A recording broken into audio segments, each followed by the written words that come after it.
வணக்கம் மக்களே, நான் உங்க கோகுல். இந்த வன்முறை இருக்கு பார்த்தீங்களா? சண்டை சண்டை போடுறது வந்து உண்மையாவே எதற்கும் ஒரு தீர்வாகாது. ஸோ அந்த வன்முறையால எதையும் சாதிக்க முடியாது. இருக்கிற கொஞ்ச நஞ்ச பேர் கூட போயிடும் அப்படின்ட்டு தான் சொல்ல முடியும். ஏங்க இந்த வன்முறைக்கு ஒரு சிலர்கள் வந்து முட்டு குடுக்குறாங்க இல்லையா? அது போன்ற நபர்கள் கிட்ட கேட்கிறேன். இந்த வன்முறைக்கு வந்து இவ்வளோ ஆதரிக்கிறீங்களா? இவனுங்கலாம் இப்படி தான் நடக்கணும். இவனுக்கெல்லாம் இப்படி தான் வேணும் அப்படின்ட்டு சொல்றீங்கல்ல. ஸோ அது போன்ற நபர்கள் வன்முறைய வந்து நீங்க வந்து தூண்டி விடுறதுக்கான முக்கிய உந்துகோலாக நீங்க தான் இருந்துகிட்டு இருக்கீங்க. இந்த மாரி ஆளாளுக்கு கையில அருவாள் எடுத்துக்கிட்டு ஒருத்தர் வெட்டி சாய்ச்சீங்கன்னா, நாடு கடைசியில சுடுகாடு தாங்க ஆகணும். அப்புறம் எதுக்கு போலீஸ் இந்த சட்ட திட்டங்கள்லாம்? ஸோ அதனால தயவு செஞ்சு இந்த வன்முறைய மட்டும் ஆதரிக்காதீங்க. இந்த இடத்துல வந்து சட்டங்கள் இருக்கு. ஸோ அதற்கன்ட்டு தண்டனைகள் இருக்கு, கோர்ட் இருக்கு. இத்தனை இருக்கும்போது ஒரு தனி மனித தாக்குதல், ஒருத்தன போயிட்டு அடிக்கிறதெல்லாம் என்னங்க ஒரு நியாயம்? இதுல வந்து நியாயமே கிடையாது. என்ன நடந்திருக்குன்னா, நெல்சன் அப்படிங்கின்ற ஒரு பையன், அவன் வந்து அட்வொகேட் வித் அவன் ஒரு யூடியூபரும் கூட, இன்ஃப்ளூயன்சரும் கூட இந்த சோசியல் மீடியால இந்த இன்ஸ்டாகிராமா இருக்கட்டும், யூடியூப்லயா இருக்கட்டும், அரசியல் சம்பந்தப்பட்டு அவர் வந்து பல வீடியோஸ வந்து பதிவு பண்ணுவாரு. அதே சமயத்துல ராஜா பேரோன் அப்படின்ற இன்னொருத்தவர் இருக்காரு. அவர் தான் நெல்சன் நோய் வந்து தாக்கியிருக்கக்கூடிய நபர். இவர் வந்து பாடி பில்டிங் பண்ணுவாரு. அதே சமயத்துல யானை கவலம் அப்படின்ட்டு ஏதோ ப்ராடக்ட்ட வேற சேல் பண்ணிட்டு இருக்காரு. உடல் சம்பந்தப்பட்டிருக்கக்கூடிய அந்த ப்ராடக்ட்ட வந்து சேல் பண்ணியிருக்காரு. வந்து நெல்சன் அவர்கள் வந்து சமூக ஊடகத்துல வந்து தப்பா பேசிட்டாரு அந்த ப்ராடக்ட்ட பத்தி அப்படின்ட்டு ராஜா பேரோன் அவர்கள் வந்து ரீசென்ட்டா நெல்சன் அவர்களுடைய வீட்டுக்கு போயிட்டு அவங்க கிட்ட நல்லபடியா பேசுறதா சொல்லி நெல்சன் அவர்களை வந்து தாக்கி இருக்கக்கூடிய விஷயங்களா இருக்கட்டும், அவங்களுடைய அம்மா, அப்பா அதுல வந்து தாக்கப்பட்டிருக்கக்கூடிய செய்திகள் இப்ப வந்து சோசியல் மீடியால பயங்கர தீயா போய்க்கிட்டு இருக்குங்க.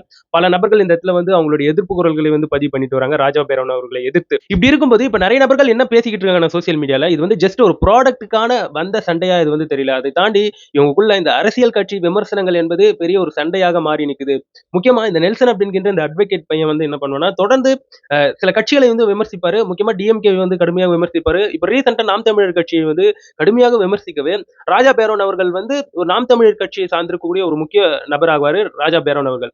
ராஜா பேரன் அவர்களே ஒரு கட்டத்துல வந்து நாம் தமிழர் கட்சியை வந்து எதிர்த்து பேசுறவர் தான். அதுக்கப்புறம் அவருக்கு வந்து என்ன கிடைச்சதுன்னு தெரியல. ஏதோ பொறுப்புகள் ஏதாச்சும் நாம் தமிழர் கட்சியில வந்து கிடைச்சிருக்கும் வேணுமோ. அதுக்கப்புறம் நாம் தமிழர் கட்சி கூட சேர்ந்து பிரயாணிக்கிறார் ராஜா பேரன் அவர்கள். இப்போ ரீசெண்டா நெல்சன் அவர்கள் வந்து சாட்டை அவர் இருக்காரு பாத்தீங்களா? எப்பயுமே விஜய் அவர்களை பற்றியே பேசுவாரு. அப்படி இருக்கக்கூடிய சாட்டையை பற்றி ரீசெண்டா நெல்சன் அவர்கள் வந்து சில பதிவுகளை வந்து வீடியோஸா இணையத்துல வந்து போடவே, அப்போ சாட்டைக்கும் நெல்சன் அவர்களுக்கும் சில வார்த்தை மோதல்கள் வேற சோசியல் மீடியால போச்சு அப்படின்ற மாதிரியான விஷயங்கள் வந்து சொல்லப்பட்டு வந்துகிட்டு இருக்கு. அதுக்கப்புறம் இவற்றையெல்லாம் கவனித்திருக்கக்கூடிய இவர் ராஜா பேரன் அவர்களுக்கு வந்து என்ன நம்ம கட்சி சார்ந்திருக்கக்கூடிய நபர்களை வந்து நெல்சன் வந்து இப்படி பேசிட்டு இருக்கானே அப்படிங்கிற ஒரு கடும் கோபம் அவருக்குள்ள வந்து உண்டாகி இருக்கலாம். அதற்காக ராஜா பேரன் ரீசெண்டா ஒரு வீடியோ வந்து நெல்சன் அவர்களை வந்து எதிர்த்து வர பேசியிருந்தாரு. அதுல வந்து நெல்சன் அவர்களை வந்து கடுமையாக விமர்சிச்சிருந்தார் ராஜா பேரன் அவர்கள். அதை தாண்டி ராஜா பேரன் அவர்கள் இது போன்ற கருத்துக்களை வந்து பதிவிட்டு இருந்தார். சாட்டைக்கும் நெல்சன் அவர்களுக்கும் ஆல்ரெடி ஏதோ ஒரு வார்த்தை மோதல்கள் வந்து போயிட்டு இருக்கு. இதனால நெல்சன் அவர்கள் வந்து ரீசெண்டா என்ன பண்ணியிருக்காருன்னா, அதாவது சீமான் அவர்கள் வந்து அபிதாவித் தாக்கல் பண்ணியிருந்தார் இல்லையா, வேட்புமனு தாக்கல் சார்ந்து. அப்போ வந்து அந்த அபிதாபித்துல இருக்கக்கூடிய அந்த சொத்து பத்திரங்கள்லாம் வச்சு சீமான் அவர்கள் வந்து லேண்ட் பர்ச்சேஸ் பண்ணியிருப்பார் இல்லையா. அந்த லேண்ட் பர்ச்சேஸ்ல இருக்கக்கூடிய அந்த பணம் எப்படி அவருக்கு கை கிடைச்சது, ஸ்டாலின் அவர்களை மீட் பண்ண பிறகுதான் சீமான் அவர்களுக்கு வந்து இவ்வளவு பெரிய ஒரு தொகை கிடைச்சது. அதுக்கப்புறம் தான் இவங்க போய் லேண்ட் வாங்கியிருக்காங்க. இது வந்து தானமா வந்திருக்கக்கூடிய காசு அப்படின்ட்டு இது போன்ற விஷயங்கள் வந்து நெல்சன் அவர்கள் வந்து பதிவிடவே, இது வந்து ராஜா பேரன் அவர்களை வந்து கடுமையாக அஃபெக்ட் பண்ணிருக்கலாம். ராஜா பேரன் அவர்கள் வந்து நாம் தமிழர் கட்சி சார்ந்திருக்கக்கூடிய ஒரு நபர். வந்து அவருக்கு வந்து கடுமையாக அஃபெக்ட் ஆயிருக்கலாம் அப்படின்ட்டு அவர் ரீசெண்டா செய்திருக்கக்கூடிய செயல்களுக்கு வந்து ரெண்டுத்தையும் கனெக்ட் பண்ணி பேசிக்கிட்டு இருக்காங்க. அப்படி அவர் ரீசெண்டா என்ன பண்ணிருக்காருன்னா, அதாவது ராஜா பேரன் அவர்கள் கூட ஒரு பெண் ஒருத்தவங்க இருக்காங்க. ராஜா பேரன் அவர்களுடைய ஒய்ஃப் அப்படின்ட்டு சொல்லப்பட்டு வந்துகிட்டு இருக்கு சோசியல் மீடியால. இந்த பெண்ணும் அதுக்கப்புறம் நாம் தமிழர் கட்சி சார்ந்திருக்கக்கூடிய ஒரு 7வது வார்டு கவுன்சிலர் அப்படின்ட்டு சொல்லப்படக்கூடிய இன்னொரு நபர். இவங்க எல்லாம் சேர்ந்து என்ன பண்றாங்கன்னா, நெல்சன் அவர்களுடைய வீட்டுக்கு வந்து போறாங்க. போகும்போது அவங்களுடைய அப்பாவை சந்திச்சு பேசுறாங்க. அவங்க அப்பா கிட்ட இந்த மாதிரி சொல்றாங்க, உங்களுடைய பையன் வந்து இந்த மாதிரி நாங்க விற்கக்கூடிய ப்ராடக்ட் எல்லாம் தப்பா பேசிக்கிட்டு இருக்கான். இந்த மாதிரி தப்பா பேசக்கூடாது அப்படின்ட்டு நீங்க தான் அவருக்கு வந்து சொல்லி புரிய வைக்கணும் அப்படின்ட்டு அவங்களுடைய அப்பா கிட்ட இன்முகத்தோட பேசிக்கிட்டு இருக்காங்க. அவங்க அப்பாவும் அவரும் இன்முகத்தோட பேசிக்கிட்டு இருக்காரு. ஏன் இந்த மாதிரி எல்லாம் வீடியோ எடுக்கிறீங்க பேசக்கூடிய விஷயங்களை அப்படின்னு சொல்லும்போது, ராஜா பேரன் தரப்புல இருந்து அவங்களுடைய அந்த பெண் ஒருத்தவங்க இருக்காங்களே, அவங்க என்ன சொல்றாங்க, இல்ல எங்களுக்கு ஒரு ப்ரூஃப் இது, அதுக்கப்புறம் வீடு தேடி வந்து மிரட்டுறீங்க அப்படின்ட்டு சொல்லிடுவீங்க அப்படின்ட்டு இவங்க இவ்வளத்தையும் பேசியிருக்காங்க. பேசிட்டு கடைசியில நடந்தது தான் பயங்கர எக்ஸ்ட்ரீம். இவ்வளவு கனிவாக அந்த இடத்துல வந்து பேச்சுவார்த்தைகள் போயிட்டு இருக்கா. அவங்களுடைய நெல்சன் அவர்களுடைய அப்பா கூட கூப்பிட்டு அவங்களை வந்து உள்ள உட்கார வச்சு பேசிட்டு இருந்தாரு. அந்த மாதிரி பேசிட்டு இருக்கும்போது நெல்சன் அவர்களும் அவங்களுடைய அண்ணனும் வந்து கார்ல இருந்து வந்து இறங்குறாங்க. அப்படி இறங்கும்போது ராஜா பேரன் அவர்கள் வாங்க தம்பி அப்படின்ட்டு இன்முகத்தோட அந்த பையனை வந்து கூப்பிடுறாரு. அப்படி கூப்பிட்டு எல்லாரும் வந்து உட்காந்து சோபா செட்ல உட்காந்து பேசிட்டு இருக்கும்போது அந்த பெண் வந்து நெல்சன் கிட்ட சில விஷயங்களை வந்து கேட்கறாங்க. இந்த மாதிரி நீங்க வந்து எப்படி எங்களுடைய ப்ராடக்ட்டை பத்தி தப்பா பேசுவீங்க? நாங்க எங்க கிட்ட எல்லா சர்டிபிகேட்டும் இருக்கு.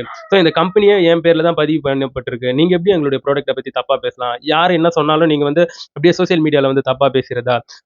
இந்த ப்ராடக்ட் சம்பந்தப்பட்டு நாங்க ஏதாச்சும் ஜெயிலுக்கு போயிருக்குமா, எங்கன்னா அரெஸ்ட் ஆயிருக்குமா, நீங்க வந்து இந்த மாதிரி தப்பா பேசுறதுக்கு அப்படின்னு கேட்கறதுக்குள்ள நெல்சன் அவர்கள் வந்து இல்லங்க, இந்த ப்ராடக்ட் யூஸ் பண்ணிருக்கக்கூடிய என் ஃப்ரெண்டு ஒருத்தவன் இது வந்து சரியில்லை அப்படின்ற மாதிரி இந்த ப்ராடக்ட்டை பத்தி சொல்லி சொல்லியிருக்கான் அப்படின்ட்டு. ஸோ நெல்சன் அவர்களும் அந்த இடத்துல வந்து தொடர்ந்து தொடர்ந்து பேசிக்கிட்டு இருக்காரு. அந்த பெண்ணும் வந்து யார் சொன்னது, எப்படி சொன்னது, அதற்கு ப்ரூஃப் இருக்கா அப்படியெல்லாம் கேட்கவே நெல்சன் அவர்கள் வந்து அந்த போனை எடுத்து அவங்களுடைய ஃப்ரெண்டுக்கு வந்து கால் பண்ணும்போது திடீர்னு அந்த வார்த்தை மோதல் என்பது ரொம்ப எக்ஸ்ட்ரீமுக்கு போகுதுங்க. ஒரு கட்டத்துல வந்து எல்லாருமே எழுந்து நின்னுக்கிறாங்க. சண்டை மூளும் விதத்துக்கு போகுது. ஸோ ஒரு கட்டத்துல வந்து நெல்சன் அவர்களை வந்து ராஜா பேரன் வந்து சோஃபா செட்ல தள்ளி விடுறாரு. தள்ளி விட்ட பிறகு அந்த இடத்துல வந்து ஒரு மாரியா போகுது. சண்டை பயங்கரமா எக்ஸ்ட்ரீம்ல இருக்கு. அந்த சமயத்துல வந்து நெல்சன் அவர்கள் கையில வேற அடிபட்டிருக்கு. ஸோ அதுக்கப்புறம் ராஜா பேரன் அவர்கள் வந்து அவங்களுடைய குடும்பத்துல இருக்கக்கூடிய குடும்ப உறுப்பினர்களை வந்து தாக்கியிருக்காரு அப்படிங்கிற அந்த வீடியோ காட்சிகள்லாம் பார்க்க முடியுது. ஸோ அதுக்கப்புறம் ராஜா பேரன் அவர்களை வந்து வெளியே தள்ளி அவங்க வந்து லாக் பண்ணிடுறாங்க. நெல்சன் அவர்கள் குடும்பம் எல்லாருமே உள்ள இருக்காங்க. ராஜா பேரன் அவர்களை வந்து வெளியே தள்ளி லாக் பண்ணிடுறாங்க. அதுக்கப்புறம் அக்கம் பக்கத்துல இருக்கக்கூடிய நபர்கள் நிறைய பேர் வந்து அந்த ராஜா பேரன் அவர்கள் கிட்ட வந்து ஏன் இந்த மாதிரி பண்றீங்க, எப்படி நீங்க இப்படி வந்து ஊருக்குள்ள வந்து அடிப்பீங்க அப்படின்ற மாதிரி கொஸ்டின் கேட்டு, ஸோ அவங்க நெல்சன் அவர்களுக்கு இருப்பாங்க இல்லையா அவங்களுடைய நபர்கள், அவங்க வந்து ராஜா பேரன் அவர்களை வந்து கடுமையாக அடிச்சு வேட்டி கிட்டியெல்லாம் உருவி, ஸோ அந்த அளவுக்கு பிரச்சனை வந்து ரொம்ப எக்ஸ்ட்ரீமுக்கு போயிருந்ததுங்க. அதுக்கப்புறம் என்ன நடக்குதுன்னா, அந்த ராஜா பேரன் வந்து நெல்சனை சந்திச்சு பேசுறதா தானே அவங்க வீட்டுக்கு வந்தாரு. அந்த நபருடைய ராஜா பேரன் அவருடைய அந்த பேக் எடுத்து பார்க்கும்போது வெட்டு அரிவாள் இருக்கு, அரிவாள் இருக்கு. இந்த அரிவாள் எதற்கு கொண்டு வந்திருக்கீங்க, நீங்க பேசணும்னு வந்திருக்கீங்க, அப்புறம் எதற்கு இந்த அரிவாளை வேற கொண்டு வந்திருக்கீங்க அப்படின்ட்டு பிரச்சனை இப்படியெல்லாம் வெளியே வருது. அப்புறம் அந்த இடத்துக்கு வந்து போலீஸ் வராங்க. இதுதாங்க நடந்திருந்தது. இந்த இடத்துல வந்து இருக்கக்கூடிய இந்த பார்வையை வச்சு பார்க்கும்போது நெல்சன் கிட்ட வந்து ராஜா பேரன் அவர்கள் வந்து பேச வந்திருக்காங்க. ஸோ அவங்க வந்து பேச்சு வந்து அவங்க பேச்சுவார்த்தை வந்து பேசினா தப்பே கிடையாதுங்க. ஆனா அந்த இடத்துல வந்து வன்முறையா மாற்றப்படும்போது அது வந்து மிகப்பெரிய ஒரு தப்பு. அதை காட்டிலும் பேச வந்தவங்க எதுக்கு அரிவாள் கத்திய வந்து தூக்கிட்டு வரணும்? இது வந்து ஒரு மிகப்பெரிய ஒரு தவறு இல்லையா? ஸோ எப்பயுமே ஒரு வாய் வார்த்தை, பேச்சுவார்த்தையா தான் இருக்கணும். அதை விட்டுட்டு ஒருத்தவங்களுடைய பழி வாங்குற எண்ணத்துக்கு போகுது. அவங்களுடைய உயிரையே எடுக்கக்கூடிய ஒரு அச்சுறுத்தலுக்கு வருதுன்னா, அது வந்து மிகப்பெரிய ஒரு தவறு. அதுல வந்து மாற்று கருத்தே கிடையாது. இந்த இடத்துல சோசியல் மீடியால என்னவா பேசப்பட்டு வந்துகிட்டு இருக்குன்னா, ஏங்க இந்த சாட்டை துரைமுருகன் அவர்கள் தான் இந்த பிரச்சனையே இந்த அளவுக்கு ரொம்ப பெருசா போய்க்கிட்டு இருக்கு. சாட்டை துரைமுருகன் அவர்கள் வந்து டிஎம்கே கிட்ட இருந்து நெறைய காசை வந்து வாங்கிட்டாரு அப்படின்ட்டு நெல்சன் அவர்கள் வந்து விமர்சனப்படுத்தியதால தான் இவ்ளோ பிரச்சனை வந்து போயிட்டு இருக்கு. சாட்டை துரைமுருகன் அவர்களும் அதற்கேற்ப விஜயை மட்டும் தான் அவர் வந்து விமர்சனப்படுத்திட்டு வராரு. ஸோ எல்லா பிரச்சனைக்கும் காரணம் சாட்டை துரைமுருகன் தான் அப்படின்ட்டு. ஸோ நெறைய நபர்கள் இப்போ அவங்களுடைய பதிவுகளை வந்து பதிவு பண்ணிட்டு வராங்க. இந்த இடத்துல சாட்டை துரைமுருகன் அவர்களை நாம் தமிழர் கட்சியை சார்ந்திருக்கக்கூடிய நபர்கள், நாம் தமிழர் கட்சியில் இருக்கக்கூடிய சீமான் அவர்கள், எங்க சாட்டை நடத்தக்கூடிய அந்த யூடியூப் சேனலுக்கும் நாம் தமிழர் கட்சிக்கும் எந்த ஒரு பொறுப்பும் கிடையாது அப்படின்ட்டு சொல்லியிருந்தாங்க. பட் சாட்டை யார் அப்படின்னு பார்க்கும்போது நாம் தமிழர் கட்சியில் இருக்கக்கூடிய ஒரு முக்கிய ஒரு பொறுப்பாளி. ஸோ ஒரு முக்கியமான ஒரு நபர் அப்படின்னு சொல்லப்படும்போது, அப்போ நாம் தமிழர் கட்சியை முன்னிலைப்படுத்தி தானே அவருடைய யூடியூப் சேனல்ல வந்து பார்ப்பாங்க. அப்படி இருக்கும்போது சாட்டை துரைமுருகன் அவர்கள் வந்து தொடர்ந்து விஜய் அவர்களை தான் விமர்சனப்படுத்திட்டு வராரு. இப்ப கூட இவ்வளவு பெரிய ஒரு பிரச்சனை வந்து நடந்து முடிஞ்சிருக்கு. இது சம்பந்தப்பட்டு அவருடைய விவாதம் இருக்குதான்னு பார்க்கும்போது, இப்பயும் அவர் வந்து கூவத்தூர் பிரச்சனை, விஜய் அவர்களுடைய பிரச்சனை அப்படின்ட்டு இவற்றை பற்றி தான் அவர் வந்து பேசிக்கிட்டு இருக்காரு. இந்த இடத்துல ராஜா பேரோன் அவர்கள் நெல்சன் வீட்டுக்கு போயிட்டு பிரச்சனை பண்ணிருக்கக்கூடிய அந்த வன்முறை காட்சிகள் வந்து 2 விதமான வீடியோக்களா சுற்றி திரிஞ்சுகிட்டு இருக்கு. ஒரு வித வீடியோக்கள் வந்து இந்த ராஜா பேரோன் அவர்கள் தரப்புல இருந்து எடுக்கப்பட்டிருக்கக்கூடிய வீடியோக்கள். இன்னொரு சில வீடியோக்கள் வந்து நெல்சன் அவர்கள் சைடுல இருந்து எடுக்கப்பட்டிருக்கக்கூடிய வீடியோக்கள். அந்த இடத்துல இந்த நெல்சன் அப்படின்ட்டு சொல்லப்படக்கூடிய அந்த பையன், அந்த முக்கிய பிரச்சனையில அஃபெக்ட் ஆயிருக்கக்கூடிய அந்த பையன், நாம் தமிழர் கட்சியை சார்ந்திருக்கக்கூடிய முக்கியமான ஒரு கவுன்சிலர் வந்து அவங்களுடைய வீட்டுக்குள்ளேயே இருக்காரு. ஸோ கேட் லாக் பண்ணியிருக்கு, பூட்டியிருக்காங்க. ஸோ ராஜா பேரன் அவர்கள் வெளியே இருக்காங்க. நாம் தமிழர் கட்சியை சார்ந்திருக்கக்கூடிய அந்த கவுன்சிலர் வந்து உள்ள உட்காந்துட்டு இருக்கும்போது, சார் இந்த மாதிரி பஞ்சாயத்து பேசுறதுக்கு தான் நீங்க இந்த மாதிரி கூப்பிட்டு வரீங்களா அப்படின்னு சொல்லும்போது, ஸோ நாம் தமிழர் கட்சி சார்ந்திருக்கக்கூடிய நபர்களும் இதுல வந்து ஈடுபட்டிருக்காங்க. இதுல வந்து அரசியலும் இருக்கு அப்படின்ட்டு பேச்சுக்கள் இவ்வாறாக இப்போ எஸ்கலேஷன்ஸ் ஆயிட்டு இருக்குங்க. அதாவது அந்த பெண் வந்து ராஜா பேரன் அவர்களுக்கு சப்போர்ட் பண்ணி அவங்க ஏதோ கத்துறாங்க. அந்த சமயத்துல வந்து ஒரு சில நபர்கள் வந்து ஏங்க நீங்க பேச்சுவார்த்தைக்கு வந்தீங்க, அப்படி பேச்சுவார்த்தைக்கு வந்தவங்க நீங்க ஏங்க உள்ள பேக் உள்ள அரிவாளை வச்சுட்டு வந்தீங்க அப்படின்ட்டு சத்தம் போட்டு கேட்கும்போது அந்த பெண்ணால எதுவுமே பேச முடியல. அப்போ இந்த இடத்துல வந்து மத்தியாஸ்தத்துக்கு வரல. இத பின்னாடி பழிவாங்கும் நோக்கத்தோட தான் வந்திருக்கீங்க. அந்த பழிவாங்கும் நோக்கம் கூட இன்முகத்தோட வந்து இந்த அளவுக்கு பெரிய பிரச்சனைய பண்ணியிருக்கீங்க அப்படின்னும்போது, இது வந்து என்ன மாரியான ஒரு மனநிலையை வெளிப்படுத்துது அப்படின்ட்டு பல பேர் பல ஆதங்கங்களை வந்து வெளிப்படுத்திட்டு வராங்க. அதுக்கப்புறம் ஹாஸ்பிட்டல்ல இருந்தபடி நெல்சன் அவர்கள் வந்து ஒரு கிளாரிஃபிகேஷன் வீடியோ குடுக்குறாரு. ஸோ அவங்க வீட்ல வந்து என்ன பிரச்சனை நடந்திருக்கு, ராஜா பேரோன் அவர்கள் வந்து எப்படி அவங்கள வந்து தாக்கியிருக்காங்க அப்படின்ற ஒரு கிளாரிஃபிகேஷன் வந்து குடுக்குறாரு.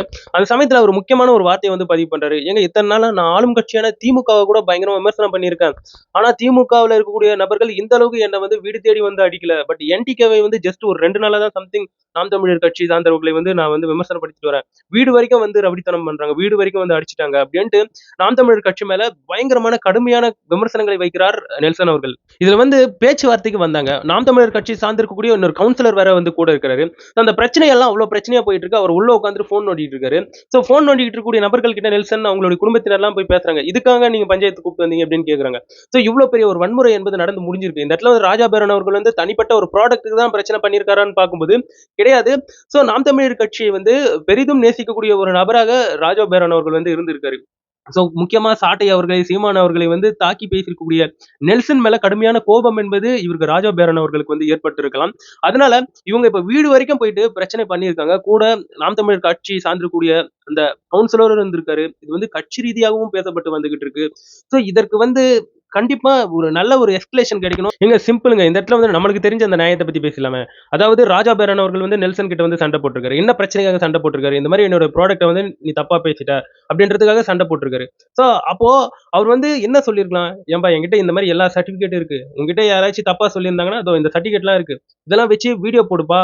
இந்த மாரி நீ பேசியிருக்கிறது தப்புப்பா அப்படின்ட்டு இந்த நியாயத்த கேட்டிருந்தா தப்பு கிடையாது. அதை தாண்டி இன்னமும் என்ன பண்ணியிருக்கலாம்னா, காவல்துறை எதுக்கு இருக்கு? கோர்ட் எதுக்கு இருக்கு? அந்த இடத்துல போயிட்டு கேஸ் ஃபைல் பண்ணியிருக்கலாமே. இந்த மாரி என்னுடைய ப்ராடக்ட்ட இவர் வந்து தப்பா பேசியிருக்காரு நெல்சன் அவர்கள் அப்படின்ட்டு கேஸ ஃபைல் பண்ணியிருக்கலாமே. அத விட்டுட்டு கையில வந்து அரிவாளு, அராஜகம் இப்படின்ட்டு வரது இந்த இந்த தமிழ்நாட்டுல வந்து என்ன மாரியான ஒரு கலாச்சாரத்தை அது வந்து சொல்லி தரும்? ஆல்ரெடி நம்ம வந்து எவ்வளவு பிரச்சனைகள் வந்து சமூகத்துல வந்து போய்கிட்டு இருக்கு. என்ன ஃபேஸ் பண்ணிக்கிட்டு இருக்கோன்றது நம்மளுக்கே தெரியும். ஆல்ரெடி ராஜா பேரன் அவர்கள் வந்து பாடி பில்டர். அவர் வந்து நெறைய விஷயங்கள வந்து டிசிப்ளினா கத்துக்கிறார் அப்படின்ட்டு நெறைய பேசியிருக்காரு. அப்போ எண்ட் ஆஃப் த டேல நீங்க வந்து எல்லாம் நடிப்புக்காக தான் பண்ணியிருக்கீங்க. நீங்க இந்த மாரி வன்முறைகள கையில எடுத்திருக்கீங்க. கத்தி எடுத்திருக்கீங்க. ஒரு சாதாரண ஒரு சின்ன பையன அடிக்கிறதுக்கு நீங்க வந்து அவங்களுடைய வீடு வரைக்கும் போயிட்டு வன்முறையில கையில எடுத்திருக்கீங்க அப்படின்னும்போது, இந்த இடத்துல அவர் சொல்லியிருக்கக்கூடிய அந்த மொத்த டிசிப்ளினும் 0 ஆயிருக்கு. அவர் இத்தன நாள் கட்டி காப்பாத்தி இருக்கக்கூடிய மொத்தம் அந்த இருக்கும் பாத்தீங்களா நல்ல பெயர். அது எல்லாமே டோட்டலி டேமேஜ் தான். ஏங்க அந்த வீடியோல வந்து பார்க்க முடியுது. அவர வந்து வீட்டுக்கு வெளியில விட்டு, இவங்கலாம் வீட்டுக்குள்ள லாக் பண்ணிட்டு வீட்டுக்குள்ள இருக்காங்க. அந்த சமயத்துல ராஜா பேரன் அவர்கள், "டேய் நீ எங்க செத்து கிடந்தாலும் அதுக்கு நான் தான்டா காரணம்." அப்படின்ட்டு இந்த மாதிரியான கொலை மிரட்டுகள் வந்து விடுறாரு பாத்தீங்களா? அதெல்லாம் எவ்வளவு ஒரு மோசமான ஒரு செயல், எவ்வளவு ஒரு மோசமான ஒரு விஷயம். இந்த மாரிலாம் பேசினா எப்படிங்க நம்மளுடைய சமூகம் உருப்படும்? அதனால காவல்துறை இதுல வந்து கண்டிப்பா ஸ்டெப் எடுப்பாங்கன்றதுல வந்து மாற்று கருத்தே கிடையாது. இந்த இடத்துல நம்ம கூர்ந்து கவனிக்க வேண்டியது ஒண்ணே ஒண்ணு தான். அதாவது எப்பயுமே ஒரு வன்முறை வந்து ஒரு நல்ல விஷயத்த வந்து கத்து தராது. அதால வந்து ஒரு பிரயோஜனமும் கிடையாது. எண்ட் ஆஃப் த டேல அதுல சம்மந்தப்பட்டிருக்கக்கூடிய நபர்கள் வந்து ஜெயில்ல இருக்க போறாங்க. இல்ல அவங்களை சுற்றி ஒரு கெட்ட பெயர் என்பது சுற்றி திரிஞ்சுக்கிட்டே இருக்கும். அதனால இந்த வன்முறை மட்டும் தயவு செஞ்சு யாருமே கையில எடுக்காதீங்க. அதால ஒரு யூஸும் கிடையாது. நான் திருப்பியும் திருப்பியும் சொல்றேன். அதால ஒரு யூஸும் கிடையாது. இத பார்த்து இன்ஸ்பயர் ஆகக்கூடிய நெறைய நபர்களும் இந்த இடத்துல வந்து இருந்துகிட்டு இருக்காங்கய்யா. நீங்க செய்யக்கூடிய தப்பால சமூகத்துல அது வந்து ஈஸியா பரப்பி விடக்கூடிய ஒரு விஷயங்களாக மாற்றப்பட்டு வந்துகிட்டு இருக்கு. ஏன் இந்த மாரி பண்றீங்கன்ற முறையில அஃபெக்ட் ஆயிருக்கக்கூடிய அந்த நெல்சன் அப்படின்ற அந்த பையனும், அவங்களுடைய குடும்பத்தினரும் எந்த அளவுக்கு கஷ்டப்பட்டுருக்காங்க அப்படின்ற அந்த வீடியோ வந்து இணையத்துல வந்து பார்க்க முடியுதுங்க. அதெல்லாம் பார்க்கும்போது உண்மையாவே கஷ்டமா இருக்கு. அவங்களுடைய அப்பாலாம் எவ்வளவு சிரிச்சு அழகா பேசிக்கிட்டு இருக்காரு. அப்படி பஞ்சாயத்து வந்தவங்க கிட்ட. அது போன்ற மனுஷங்க கிட்ட போயிட்டு இவ்ளோ பெரிய ஒரு சண்டைய வந்து வலிச்சிருக்கிறது உண்மையாவே கண்டிக்கத்தக்கது. அதே சமயத்துல டிவிகேவை சார்ந்திருக்கக்கூடிய நபர்கள் நெல்சன் அவர்களுக்கு வந்து போயிட்டு பக்கபலமாக இருக்கக்கூடிய சில வீடியோக்கள்லாம் இப்ப இணையத்துல வந்து வைரல் ஆயிட்டு இருக்கு. இது போன்ற ஒரு காயம் பற்றக்கூடிய சமயத்துல ஒரு மனுஷனுக்கு கூட நிக்கிறது வந்து உண்மையாவே ஒரு நல்ல விஷயம். அதுல வந்து டிவிகே தொண்டர்கள் செய்திருக்கக்கூடிய அந்த செயல் என்பது நற்செயலாக பார்க்கப்பட்டு வந்துகிட்டு இருக்கு. இவங்க இப்ப நெறைய பேர் வந்து நெல்சன் அவர்களுக்கு சப்போர்ட் பண்ணி நெறைய வீடியோஸ வந்து பதிவு பண்ணிட்டு வராங்க. பாவம் அந்த பையன். பார்க்கறதுக்கே ரொம்ப கஷ்டமா இருக்கு. இதை பற்றி நீங்க என்ன நினைக்கிறீங்கன்றது என்னோட கமெண்ட் செக்ஷன்ல பதிவு பண்ணுங்க.